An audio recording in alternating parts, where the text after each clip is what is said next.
Welcome and thank you for choosing True Grit, the show about what it really takes to rise, rebuild, and stay the course when life hits hard. I'm Kalish and Ameera, a coach, storyteller, and believer in the kind of strength you can't fake. Around here, we talk about real people, real stories, and the lessons that shape us, from resilience and mindset to health and healing, because grit isn't about grinding harder, it's about who you become when you don't quit. Let's get into it.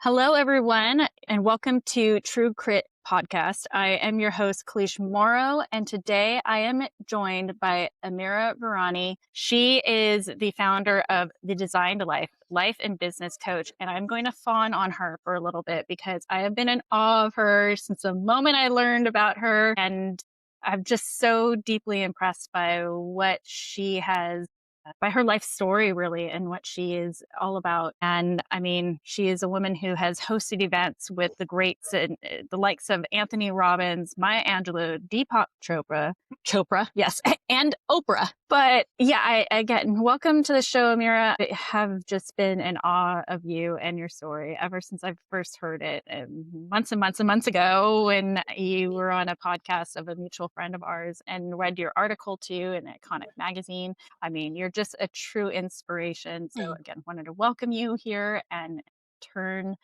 it over to you so you can really just pour that wisdom into the listeners here. You guys are in for a treat. Oh, thank you so much, Kalish. I really appreciate your warm welcome and introduction. And thank you so much for hosting me on your incredible podcast. I've just been so in awe of you and all that you're creating in your space and for the clients that you serve. So thank you so much for hosting me here. As you said, my name is Amira and I'm based in Canada, a proud Canadian, just not too far from you. And I actually, just to share a little bit about my background and kind of give you a lay of the land of where I've come from and why I'm doing what I do today. So I actually always say I grew up in a family of entrepreneurs. I sometimes wonder why it took me so long to come into entrepreneurship myself because it was kind of coded in my DNA is what I believe. I come from a line of entrepreneurs. My mom and dad were entrepreneurs. My brother was an entrepreneur. Some of my aunts and uncles. It's something that really has been ingrained in me from when I was very young. So I spent about 15 plus years in our family business that was founded by my eldest brother when he started producing large scale motivational events and conferences. And it was really kind of at the beginning, I want to say, of where some of the original thought leaders were like Wayne Dyer and Bob Proctor and Tony Robbins. We had grown this business to welcome, a wide range of speakers onto our stages to produce full day motivational and personal development conferences. So I had the great honor of meeting and working with legends like Maya Angelou and world leaders like Bill Clinton and Tony Robbins himself, Seth Godin and Robin Sharma and Deepak Chopra, so many. And then we also produced a large event in Toronto many years ago featuring Oprah Winfrey. And so I've had a really incredible journey and career. I've also worked in the corporate sector and the nonprofit sector in pediatric healthcare, fundraising for pediatric healthcare, and for advancing women's equity in the workplace. So my experience is pretty diverse and it's really served me well as I come back into entrepreneurship myself. And what really fascinated me with that entire career journey of mine is how businesses scale and how people create lives that truly feel fulfilling and successful. And I was deeply curious about why some people succeed and others struggle. I am fascinated by human behavior, belief systems, confidence, and what really inspires us to change, but gives us the perseverance and the commitment to stick with the change that we desire. Because I saw too many talented women specifically who would succeed externally. So they had the house, the car, the boat, the bags, all the things that signal or tend to signal success, but internally they were feeling really depleted. They may have been living with, the guilt of investing in their careers or the businesses and potentially feeling like they were neglecting their families, or they were feeling what we're hearing so often is burnout. And so I became really curious about that and wanted to help women design a life and business and career that gets to feel peaceful and expansive and wealthy without sacrificing their own peace and their health and well-being. And that's what's kind of brought me to creating the business that I lead today, which is around designing a life and business that you truly desire. Wow. I can only imagine what that's got to feel like just looking back at being at the ground floor, basically, of, these names that became so great who probably didn't realize what they were really going to become, these great icons, essentially. They're household names. Everybody knows them, but you got to be in there kind of before they were who they were as far as how the world knows them. I, I'm sure that just had to have been just a really cool thing to be able to go and look back on, trying to figure out where I was going with all that. But oh, yes, I love though that you were able to kind of pick out of that though, seeing how some people were able to succeed, whereas like others Mhm. will struggle. And I guess I'm wondering how much influence they may have had on you back then. I mean, being around these great minds and getting to watch their evolution as well. And I would love actually to hear the kind of like a little bit behind the scenes from you, if you don't mind sharing that. Sure. Yeah, I love to share those stories because it was, I'm going to age myself here, but it was back in the day where we didn't have, the internet wasn't as prevalent. It was sort of like new. The internet had just been developed.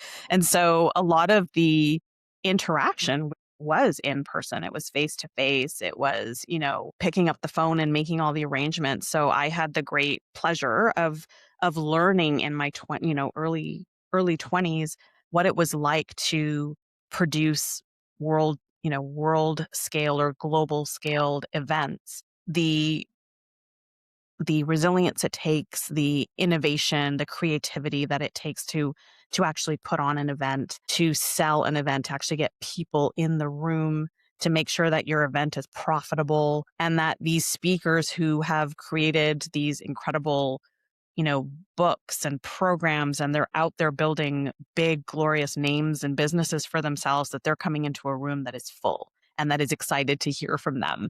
And there's a lot of pressure for those people who are putting on events right now. Like my hat goes off to you because I know what it takes. I know that it takes hours and hours of effort, and it's not easy to build something that is going to be world class, but also going to be profitable. And so I learned a lot about business in those days. And I learned a lot about human connection and relationships, and cultivating relationships with, someone you don't know, to someone who becomes a customer, to someone who becomes a repeat customer, or potentially a sponsor and then a partner, and the evolution of what that relationship can look like. And so there was a lot of learning, a lot of growth that happened for me, both personally, but also professionally.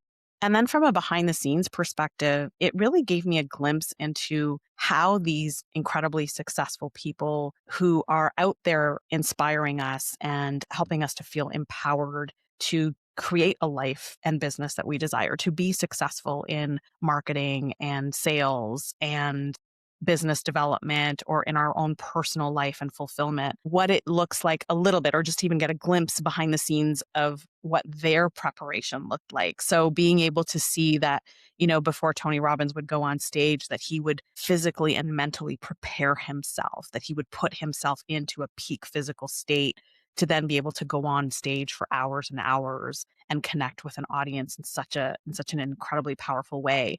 Or to see how Deepak Chopra would perhaps, connect with someone in the audience on such a personal level that they felt like they were just in the room alone with him. And there was such like beautiful moments where I got to see how those connections can happen and how you can really hone your gift and your talent to serve others. So I feel like I do have a university education, but I actually feel like the best education I ever got was being in those rooms with those people and learning from them, and being able to go back and watch those videos and rewatch their presentations and read their books. Like there is such beauty and wisdom and history in the books that we have access to, not just from those speakers, but just, from so many great leaders in the world. And so there's a whole history of knowledge and information and experience that we get to dive into. And so that experience definitely shaped me.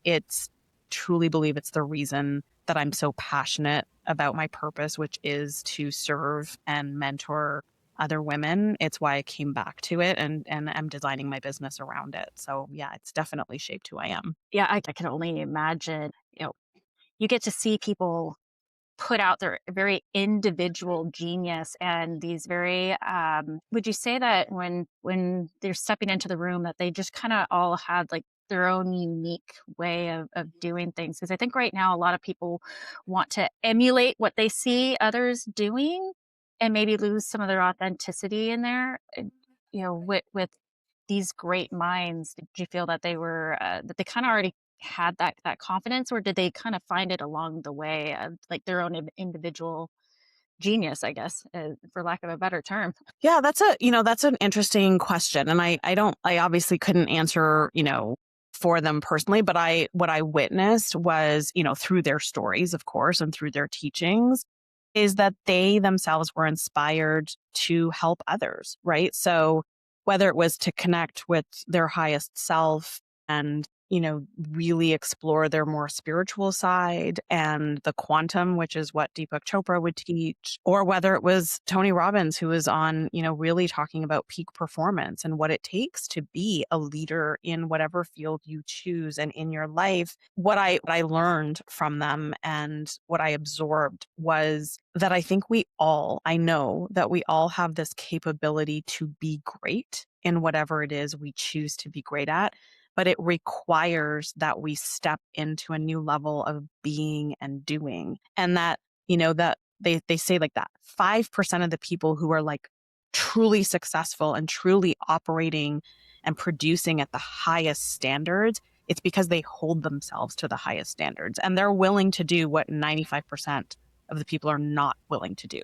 And so it does take discipline and it takes sacrifice and it takes audacity and tenacity and all of those things to be able to excel at what you're doing. And in the work that I do now with the designed life, I'm truly about looking at the individual and working with the individual to decide, what is it that you want to be great at? Like, what are your talents, your gifts? What is it that you desire to create and to put out into the world? And that doesn't necessarily have to be, in your own business, but that can be how you show up in the work that you do every day, in your career, in your family. And it's really about getting clear first on what is it that you desire to experience in your life across, we usually cover 5 pillars, anywhere from health and wellness to your career, your professional vocation, how you lead in your relationships, how you cultivate your relationships and nurture them, what you want your personal mastery and legacy to look like. And we get very crystal clear on how you want to live in each of those pillars of your life and then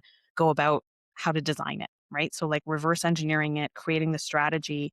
But more importantly, what really stuck with me over the years is the reason most people don't change or don't stick to the change is because there's some underlying beliefs or patterns that have been that we've been conditioned to repeat. And we have no idea of what they are because they're all rooted in our subconscious. And that's the work that really excites me. It's the why do you think that this pattern keeps coming up for you? Let's look at where that's coming from. Where did it stem from? How did it get rooted in your subconscious? And then how do we start to question it and dismantle it and replace it with something that's really going to empower you to create the life and business that you desire? I got so many chills as you spoke about all of those things. Yeah, I could see how having that influence and learning from them would have been such an incredible influence on your life. And then I love that you were then taking that experience and pouring it into to others in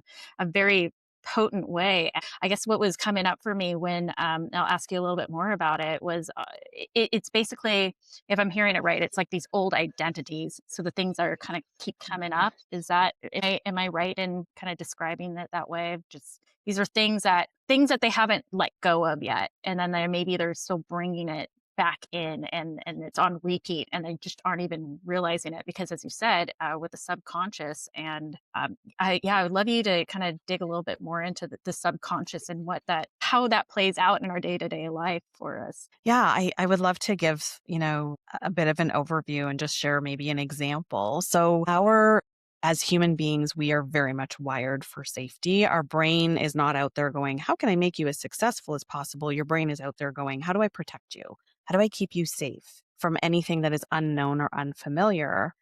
And we have to start training ourselves to look for opportunity, to look for growth, to look for the joy and fulfillment and peace and happiness. So it's that old saying of what you focus on is what you get, and the growth mindset versus the fixed mindset. And with that, our desires grow. We have dreams that we want to fulfill and accomplish. And when we start to say, okay, I'm going to accomplish this goal, we may have the great plan, we may have the perfect strategy, and then we start to take action, and perhaps we start to build momentum and see some success. But then something may come along that we aren't expecting. It throws us off our course, or we get to a point where that success starts to feel a little bit daunting or overwhelming. And we may not even be aware that it feels that way, but we might notice ourselves slipping into patterns like procrastination or feeling really tired a lot of the time, or just not pushing forward the way we were. So let's say in your business, you've reached a certain level of income in your business. You've always wanted to scale to this amount, and you had to do certain things to get there. And all of a sudden you get there and you start taking your foot off the gas a little. So maybe you're not making as many outreaches, or you're not marketing as frequently, or you're not coming up with new programs and new products that are going to help you scale to the next level. Or perhaps you just start procrastinating. And sometimes these patterns are because your subconscious is saying, that level of income, we've never known it before. It doesn't feel safe. Maybe there's a belief underlying that's telling us that, wealthy people are selfish, or money is the root of all evil, or we're not those kind of people, or I would never know what to do with that kind of money. And these may not even be your beliefs. These could be things that you heard growing up in your home. Perhaps your parents said it. Perhaps your grandparents said it. Perhaps you heard it from a teacher or community member, or maybe you watched a television show on repeat and just heard that all the time. And so your mind went, oh, that must be true because I keep hearing it all the time. People keep saying it, and they say it with such belief and conviction. So that must be true. So then when you start to surpass that wealth level, for example, your subconscious kicks in and goes, oh no, we need to keep you safe in what we know to be true. And so it'll start showing up as those inconsistent action or procrastination. And that's just your old belief trying to keep you safe. It's not trying to harm you. But the great news is you can actually dismantle that belief. You can start to figure out, what is it about wealth that I believe, right? So if you can uncover that some of your limiting beliefs around wealth are actually not true because there's so much evidence against it, then you can start to instill new beliefs, and that will allow you to remain consistent in the pursuit of your goals. And that's what the subconscious mind really is. It's just where we root all those safety patterns, and we get to instill new ones, but we just have to be aware of them. And so there's a whole sort of cadence or process, or I like to call it a framework, that we work through in the designed life to make sure that you're clear on your vision and you know what actions you need to take. So we build out the strategy, we architect the plan, but then we also think about, what are your beliefs? You say you want to be a millionaire. What do you believe about wealth, right? Have you ever known a millionaire? Have you ever experienced a millionaire lifestyle? What do you think about millionaires out there?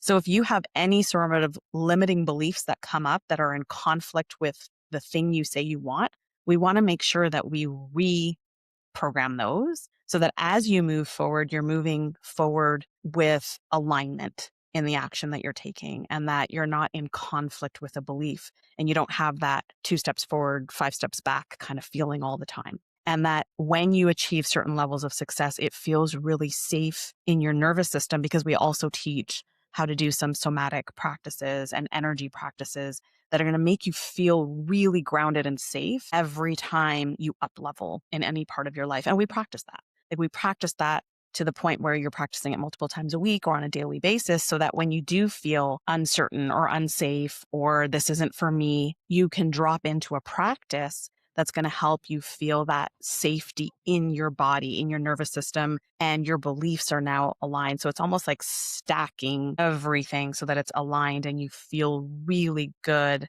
in moving forward towards the vision that you've created for yourself. I love how you explained that. I felt like it was just like this nice warm blanket came around me and I feel cozy with it. I love that. I'm glad. And I think it's so true. And it's something that, I'll have take advantage of the fact that you're sitting right here in front of me to kind of ask you more questions about that. Because I know if it's something that's on my mind, then it's got to be on the listeners as well. But looking at wealth in a very different way than probably what we would have been brought up with. I hate to even bring up social media because it can be such a toxic environment, or it could be really good too. My Facebook looks wildly different from my Instagram.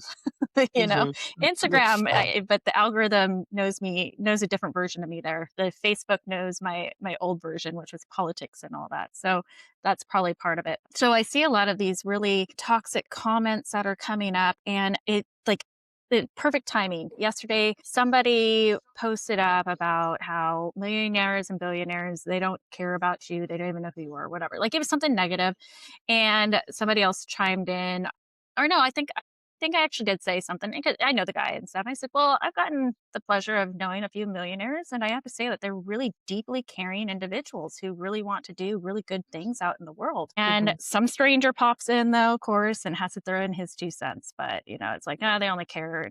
They don't care about whatever. So he had his negative thing. But what I feel, and it's not just him, but I think a lot of people will see wealth and success, and that there's probably some different emotions that come up around it as well. Essentially, in this instance, they're vilifying it, or they're making it seem like it's a bad thing, and they're finding ways to justify it. Whereas I almost feel like it's a reflection of like their own self-trust and like a justification of not actually going for that. And so kind of to bring it back to like my own views too, I kept thinking that to be that successful person, and I'm in the process of working there, but to be that successful person, and why I didn't even want to onto that track was because I just saw it as something of, I don't want to spend that much time and energy and have to put so much into it, just to make the money, which of course is like another relationship there of, a bad relationship with money as well. So a lot of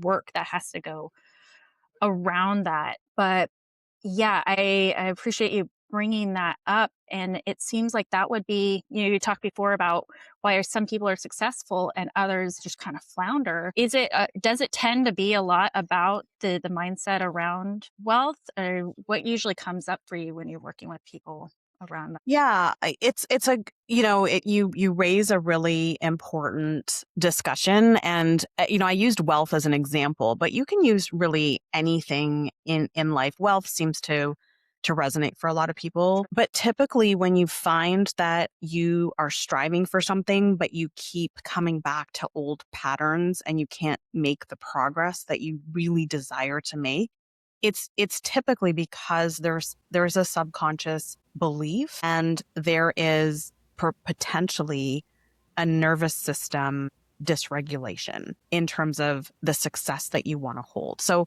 again, everyone's success or definition of success can look very different. My definition of wealth can look very different from yours. I've worked with clients who want multi-million dollar businesses. I have worked with women who want to scale back on their careers. They're not so concerned with money. Their wealth for them is spending more time with their family and friends, or being able to have the freedom to care for an aging parent. So wealth can look very different. Success looks very different. And so I'll address the first thing you mentioned, which is, we go online and we get visible online, and then someone will come up with a comment that is really more of a reflection of their own values and belief systems. So it's not wrong. It's just their own experience. It's their own programming, their own history that's coming up for them. And the only thing I can say to that is, when we take it personally, it's only going to potentially derail you from what it is you're trying to create and the people you're trying to serve. So as much as there might be people who pop in and leave a negative comment, if you let it stop you, then you're potentially not reaching the person who needs you, the person who is literally going, I just wish there was someone online who would teach me how to do this or would help me with this. So it's really important that to understand and appreciate that everybody's going to come to any discussion or any forum with their own experience, their own insight, their own truth. And it's up to them to do the work and decide if they want to live a different truth or if they want to keep repeating the pattern. And then the second part of that is, when you want to make change, and I'll use myself as an example, and you're the perfect person to talk to because you coach women in health and wellness. That is a struggle that I've had for most of my life, is being able to get to a really healthy weight for myself. Now, I will eat nutritiously. I will get on a track for working out, and then I'll get to a certain point in my journey where I see the progress, but I'll find myself going, oh, maybe I don't need to work out quite as often this week. So I'll slip.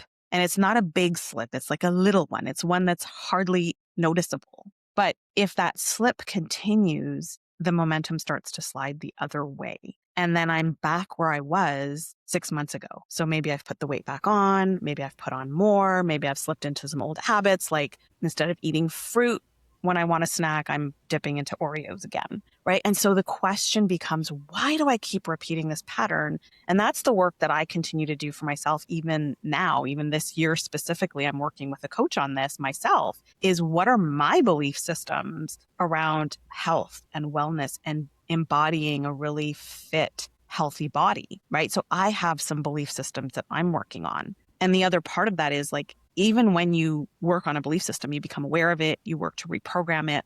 That doesn't mean it goes away. It doesn't mean it never comes up again for you, because the moment you start to go into uncharted territories that may feel a little unsafe, that belief system is going to go, oh, it's time. She needs me. And it's going to pop right back up again. But my goal, my vision when working with clients and even in my own personal journey is that now I have the tools, I have the mindset, I have the framework. I know what to do now. And that's something I get to carry with me for the rest of my life. So that when those old beliefs and old patterns pop up, or when I see the beliefs and patterns of others who pop up, whether it's through a comment on social media or something they might say to me to my face, I can recognize what it is and not take it to heart, not take it so personally, but actually look at it with curiosity and empathy. I absolutely agree. In the example of the guy commenting, he just popped in. I'm on my way to wanting to be a millionaire, and on Mhm. my way to becoming a millionaire. Yeah. But I'm not going to make it about me, though. He can have whatever thoughts and notions that he wants to have, Mhm. but yeah, that's on him. That's a reflection of him and his own limiting beliefs, and hopefully people like that will figure out how to get out of their own way. And that's why I think Mhm. it's so interesting to now be in this entrepreneur, or not just to be in the coaching space and having kind of a diverse group now of different types of Mhm. coaches and mentors, and seeing where there's that overlap in different things, and you bringing up that you have I won't say easier time, but you have a better, like, an understanding, and there's a cadence, and there's a thing of where you understand success and business and that aspect, but then the success in fitness and wellness is another thing that, like, you're having to tackle, but Mhm. still being able to bring those tools over there to help you with a different area of your life. And I feel like it's almost like a different thing for me, where okay, I have all the tools for the health and wellness, but then business and everything, and I'm just, I get in my own way, I get in my head, the success, the whole talk about having like a gratitude journal or anything like that, the practice of Mhm. gratitude. It's something that's more, from what I'm hearing, like more ingrained with you. Like that's been a practice for a long time. So, but I've got other things that are more of a practice for me. But now it's like, okay, now I've got to take from your world or borrow from your world and put it into mine, and then vice versa too. But it's like it's stacking all those different habits. Yeah. And I love the world we get to live in where we have this, like there's no limit of information.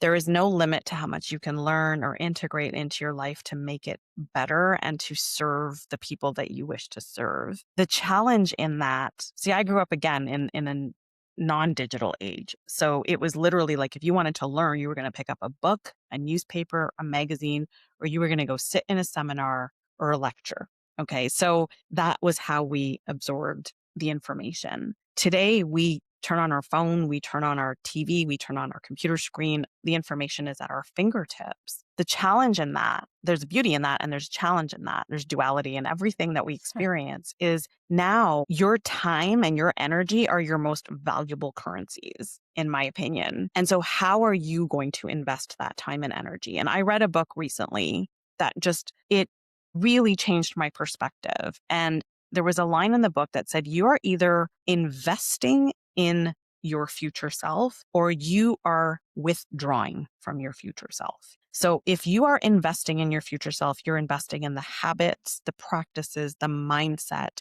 the work, the energy, the learning that is going to create the person that you wish to become or the life that you wish to lead. If you are making withdrawals constantly, at some point you will have to pay back what you withdraw. So if again, you liken it to my health, and this is why my health journey has become so important for me, especially in this part of my life, is that I have been making a lot of withdrawals. And I experienced a health crisis a few years ago and learned that if I don't start making deposits, my future self, my future health is going to be the cost of me not exercising or building muscle or eating nutritiously. And so I gave up certain habits because I wanted to start repaying my future self. And I think that that is so true in every aspect of our life. So if you're online and you're investing your time and energy in a news cycle or information or people who are posting things that are depleting you, that are not serving your future self, you are withdrawing time that you cannot get back. And so you have to be really intentional about where you're going to put your time, your energy, and your focus. And that's where I feel most of us, myself included, are really struggling is we're pouring a lot of time and energy into the things that are not moving us towards the life that we truly desire. And they're attracting us to the lesser goals. And the lesser goals are they're not the ones that move the needle. They're not the ones that help you create the new identity to get you to where you want to be. Such a timely piece of advice too. Looking at the current news cycle and going on, of course, it feels like it's something different every week anyway. It's For sure. always a new crisis, and there's always some new outrage. And I do believe that a lot of people give up a lot of their power over to that, and they get sucked into it. And there's obviously a lot of psychological things that go into it, but I think that that's such an important message that you just put out there. I love that it talked about the quote that you brought up talked about kind of like that withdrawal and investment and everything. Because I feel like investing in your health right now, it's like it's putting money into your retirement account, except that you also still get to withdraw from it today as well, because you're reaping the benefits right now. But again, Yeah. and I would actually like to touch a little bit more on the issues of social media, because that's such a big thing. I'm looking at it where it is such a time suck, and I've culpa been big on that too. And then that's, that's what drew me into politics. But I know, at least for me, that when I felt really, really called to something, I decided to step up and do something about it. I think that there's a lot of people that feel like they're doing something about it just because they're getting online and they're going to post and all that, make some comments, and it's like, there, I did something. But then somebody else comes in and they're now in an argument, and now they're in this freaking spiral. Yeah. But I guess like the biggest thing that I'm seeing right now is people feeling like they just need to do something. However, is what you're doing really putting out some good stuff into the world and really making a change? And it just doesn't seem like it. That's like, well, we could do a whole podcast on that, right? I have a lot of views on that. And I'm one, I'm someone who also can get stuck in scrolling the social media. And so there's two things again, these are my perspectives, right? This is not necessarily true for anyone else.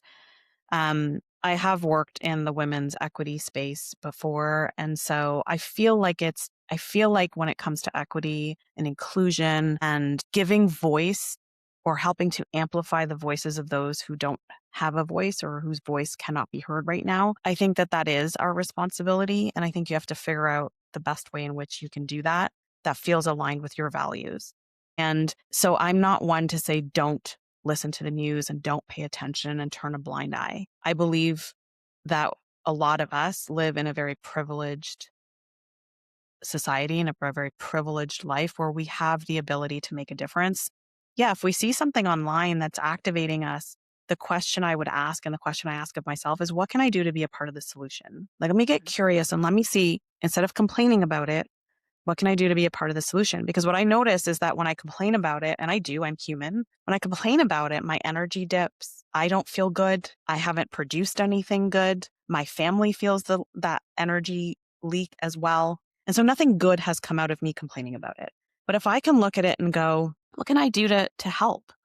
Is it supporting a charity that I feel passionately about? Is it sending out a message of love and generosity and kindness? Is it making a contribution in some other way? Sometimes, and I'm a big believer in we are all energetic beings, I deeply subscribe to that. And so if collectively our energy is focused on the problem, what happens to the problem? It gets bigger because we're focusing our energy on it. If collectively we focus our energy on the solution, and the solution may not be like, have a solution to this big problem. The solution could be, you know what? That person that's struggling at the grocery store with taking their grocery bags out to their car, I'm going to help that person. The solution could be, let me hold the door open for you. Or you have one item in the checkout line and I have 20, go ahead of me. The solution can be pleases and thank yous and smile and kindness or doing volunteer work. That is just a shift in energy. And if more of us collectively focus on that, I truly believe it makes an impact and it leaves a different imprint on the world that we're in. So I don't have a solution to like the big, scary world problems that are out there, but I do believe that collectively we're responsible for the energy that we consume and the energy that we put out in the world. I so wholeheartedly agree with that, and that's where my mind tends to go as well. I'm not going to list anything specifically, but if I can look at this thing and this thing feels really, really big and overwhelming, which a lot of the things that people are dealing with or consuming, they're consuming online, they get really hung up on that, and then they feel powerless. But it's like they're giving away their power. They can instead find other ways of how they can do good in the world. So, unless you're going to go run for political office or, be a part of these organizations themselves, like, that's a thing that you can absolutely go and do.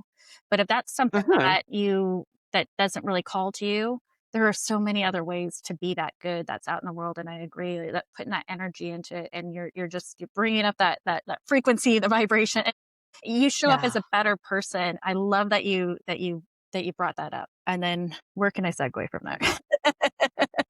I don't know how we ended up there. Sorry. No, I think I always say conversations are going to go where they need to go. So maybe someone needed to hear that particular message. I'm not sure. yeah. No, and I'm glad I did definitely wanted to get into that. I think that it's such a timely discussion that's I can imagine there are a number of people who needed to hear that right now and being able to reclaim their power. And as you're saying, what's doing to them as well. It's robbing their peace. It's taking away their own Mhm. power. Yeah. Yeah. We have to stop outsourcing and giving away our personal power to external things that at the end of the day will not serve us. Right. That's yeah. Well, I guess to spin it back more into the positive, I would actually love to hear a little bit about your process when it comes to the designed life and what you do. When women, what's usually the kind of women that's coming to you for your expertise and your help, your mentorship. Yeah, thank you for asking that. I have served women from all walks of life, various age groups. So I've served women who are starting out in their career and really want to, you know, get clarity around the kind of life and career that they want to build for themselves. And so there's a lot of work that I do around, first and foremost, design starts with ideas. Like what do you want to create in the world? What do you want to put out in the world? What do you want to feel and experience? What kind of life do you want to build for yourself? So we get deeply curious and we play, which is, I mean, design is all about creativity and play. And so nothing is off the table in terms of designing, ideate, it's blue sky thinking in the beginning. And then we start to narrow and we start to refine. And this is the process of, okay, so in the beginning, we look at your whole life and we kind of segment into pillars of your life. Most people will focus on 4 to 5 pillars. And again, I mentioned those earlier. It can be like your relationships, your wealth, your well-being, your business or career, and your personal level of fulfillment and joy. And that's a pillar that I love to focus on, because oftentimes we're building this external part of ourselves, like this, everything around us, but our own sense of joy and fulfillment is depleted because we haven't focused on, like, does that actually fill my bucket? Like, does that make me feel good, or is that just draining? So it's really important to also focus on, like, what feels good in your body, because that's usually an indicator that it's meant for you, that it's aligned. And we talk a lot about getting into a flow state in a lot of the things we do, because a flow state is where you could do this thing for hours and hours and the time just passes and it energizes you. It doesn't deplete you. So we talk a lot about, across the pillars, what do you want to experience, feel, and live? We start with the pillar where you feel a little more depleted right now. If you were to look across those 5 pillars, where are the 1 or 2 where, if you were to rank them on a 0 to 10, 10 being I'm extremely fulfilled and happy, 0 to I'm completely depleted, where are the ones where you feel like I could really pour into this and it would elevate the way I'm living my life? And we start there, around blue sky thinking, refining, understanding your beliefs and your values when it comes to the things you say you want in that pillar. So again, if I want to live a really healthy lifestyle, what do I believe about health and vitality and being fit, or being, did I grow up in an era where it was like you had to be skinny to be considered healthy? Do I still live with that belief? Did I grow up in an era where it was like a woman who has a more fulsome figure is looked upon as being overweight and unhealthy? Do I still have that belief rooted in me? So it's really understanding, again, where the limiting beliefs might show up for you in the pursuit of your goal, your objective, and bringing those in line. So we start to work on what are the limiting beliefs you have and aligning the action then to the goal that you have. So then it's really about, what is the goal? And we do set SMART goals, but they are aligned with our beliefs, our vision, and what we truly value. And then we reverse engineer the plan. So you'll have goals, you'll have micro goals and milestones, so that not only do you have this concept or vision, you know that you've got the tools and the framework to realign any limiting beliefs. And now you have architected an action plan, like an actual strategy to start moving the needle, so that when you look back a year from now, you can go, wow, I actually see and feel the progress, and I feel safe in it. I feel fulfilled in it. And the needle has moved from me feeling at a level 5 to maybe now I feel like I'm at a level 10. Maybe I feel like I'm at a level 6. I'm never one to say we're going to take you from 5 to 10 in a year. For me, it's always about the incremental improvements. And you talk a lot about this too. It's like the stacking of the wins, right? So it's like, now I've instilled this habit that I never could stick to before. Or now I've got consistent, I'm going to the gym consistently 4 times a week, whereas before I was going like 4 times a month. And I'm seeing the impact, the positive impact of that. Or now I'm consistently earning $10,000, $20,000, $30,000 in revenue, whereas before I was all over the place. I just couldn't get to a certain income level, or it was inconsistent. So you start to see the progress, and over time, the goal is to have you feeling as fulfilled as possible in all pillars of your life. I don't believe you ever get to a 10. I believe there's always room for improvement. So it's more just for you to be able to dial in and like figure out where you're at and where we could start to make some improvements. So that's the framework. That's what we work on. And it's applicable. It's a framework you get to take with you. So you can apply it in any pillar of your life. And what I actually love is some of the women that I've worked with are saying they're actually sharing this with their kids now. And to me, that's the greatest honor and the greatest gift that they could give, is to pass it down, pass it on. And I love that you bring it up, of that the goal might not necessarily be to reach a 10. I mean, that can be the goal, but it's okay that you don't. Because it seems like that would just be an indication that you're constantly wanting to improve more and more as you go. Mm-hmm. Yeah. Yeah. Yeah. I love the Japanese philosophy of like 1% improvement, just constant and never ending improvement, because we have such capacity to grow as humans. I don't think there's ever an ending to our growth. It's just a constant evolution. And so that 10 doesn't truly exist. It just keeps moving. Right. Yeah, like when it comes to growth mindset, I thought that I was growth minded because I didn't know what it was yet. So I just thought, oh, because I'm open to learning, I'm growth minded. But it's like, no, there's a lot more that comes along with that. But it is that Yeah, constant evolution. it is. I think you actually hit the nail right on the head. If you are open to learning, you are growth minded because we never will know everything. There's always going to be something to learn. So as long as you're open to that and you're curious about learning more, then you are have a growth mindset. Yeah, and I think it's accepting that that's going to be the case, and maybe that helps with that, like that paralyzing, that comparisonitis, if you will. Mm, Always thinking, because you're not ready yet because somebody else is so much further along than you are, but you're also further along than other people, and you've got your own unique perspectives and yeah.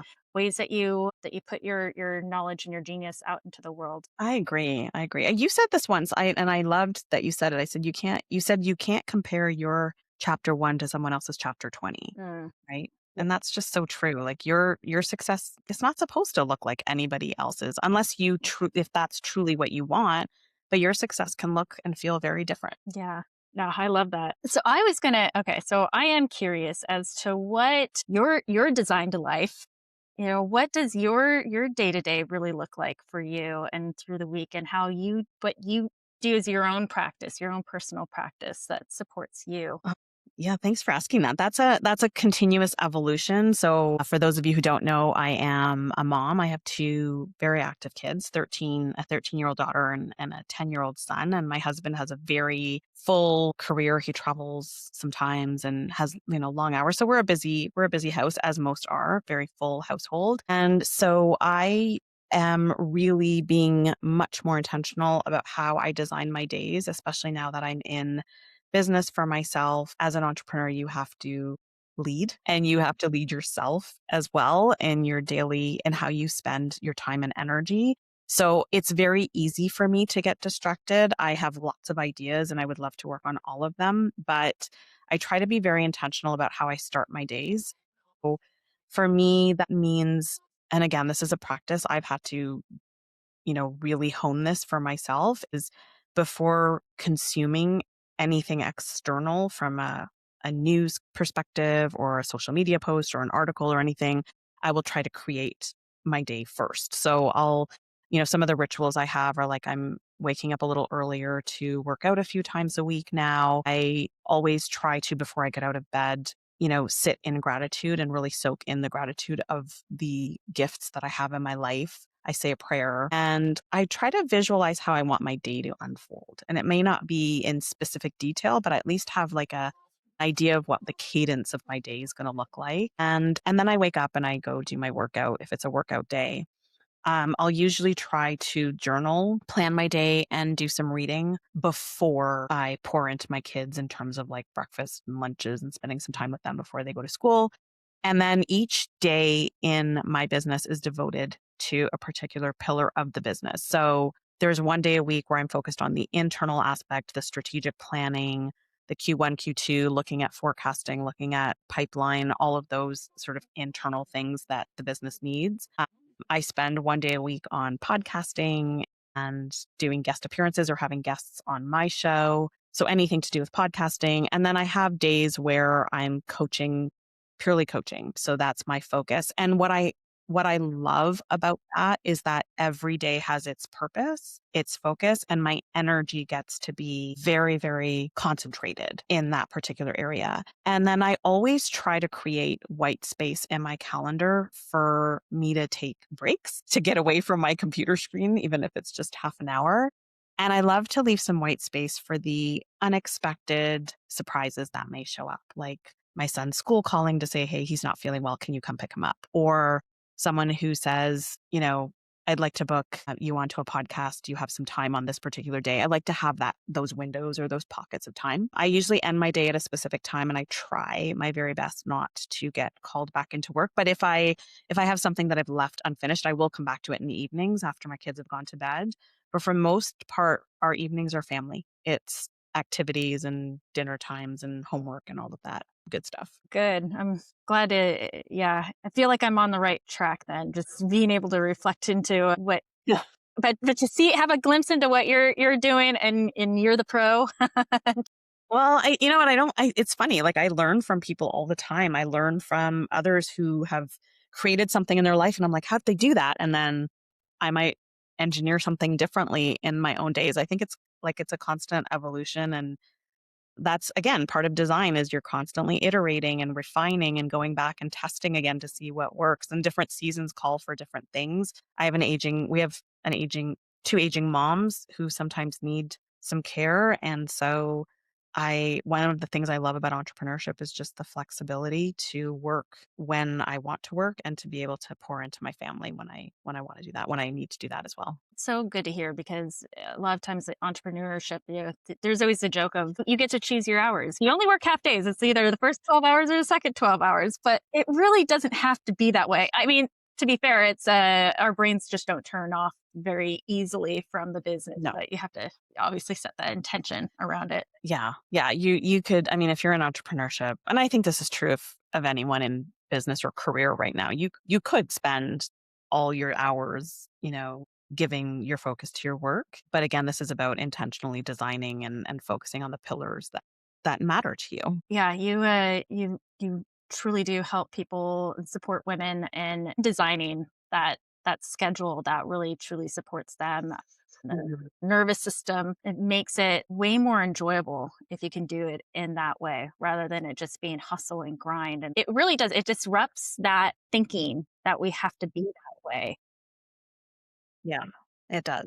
It just seems like you end up showing up better though when you can find a different approach, and that we have people like you that have better ways and methods to be able to support yourself in going through those things, going through entrepreneurship. Yeah, I don't know that I'd call it a better way, but I'd say there's just some lived experience and wisdom that I'm happy to share. Now that I look back and go, oh, I used to do it that way. And you don't want to, like, it's not the best. It's not going to serve you in the long run. And I think, one of the things we work on really intentionally is creating more time freedom, because I think most of us just want more of that in our life. And I've had clients who have come and been like, I'm already up at 5 and I can't get up any earlier. And it's like, you don't need to get up earlier. We need to just look at where are you investing your time and energy, and where could we repurpose some of that time into what matters? Because the problem is we're leaking a lot of energy into things that are not relevant and not serving us. Because it's not just business then, it's corporate life or any of those things. And Mhm. this is why mentorship and coaching is just so important. And I wish everybody would actually invest in it. Now that I'm in this world, I don't ever want to leave it. No, I agree. I agree. I I love think there's a purpose in it for sure. Yeah, I love being able to have somebody take a look at what I'm doing and be able to give suggestions or riff with me and coming up with different solutions, or even just finding, like you're describing, like where the energy leaks. So that for me, that would be like the blind spots, basically having the Mhm, outside mhm. eyeballs coming in and looking at where you got some blind spots, and maybe calling you out a little bit in a loving manner of just like, so Yeah, how much time are you spending on social media? Yeah, that kind of yeah. thing. It's usually an eye opener. Yes. That's usually an eye opener, is how much time people are spending scrolling their Instagram Yeah. and their TikTok or whatever. Right. Yeah, And instead you could be bringing in something that's gonna be filling their cup rather than depleting yeah, it like we were discussing earlier, doing the good things. exactly. Oh, well, Amira, we could probably go down so many different rabbit holes, but we probably should wrap it up and and and get to our clients and all the things. But I just have to say again, thank you so much for coming on here. This was definitely a pleasure, and I love being able to talk to you and hear from your wisdom and your experience. And again, this was such a great conversation. But before I forget, where can people find you? Well, yes. Well, first, thank you so much for having me, Kalish. This has been such a pleasure, and the conversation went to places I didn't quite expect. So I thank you for leading us there. But thank you for hosting me. If you want to connect with me, I am, speaking of social media, I am on Instagram, and my handle is at Ameera.Virani, and I'll send you the link for the show notes. My website is AmeeraVirani.com. I'm also on LinkedIn, and I have a very small presence on TikTok.